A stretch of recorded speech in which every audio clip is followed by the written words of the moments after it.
في عالم غارق في الغبار والرياح، تعيش يارا، فتاة صغيرة في قرية معلقة بين الجبال، لا ترى الشمس أبدا بسبب عاصفة أبدية تحيط بها منذ 100 عام.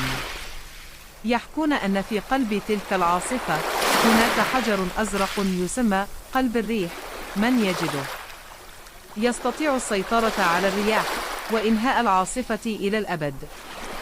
في يوم عاصف كعادته، تجد يارا خريطة قديمة مخبأة في كتاب جدها، عليها طريق محفوف بالفخاخ والمؤشرات الغامضة تؤدي إلى قلب الريح. تقرر أن تنطلق وحدها. تتسلل من القرية في الليل، وتبدأ رحلتها وسط الرياح والرعد.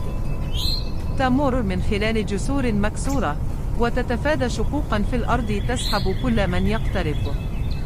وفي أحد الكهوف تواجه حارسا قديما مصنوعا من الريح نفسها، لا يمكن هزيمته بالقوة، ولكنها تتذكر: الريح لا تقاتل، بل تفهم.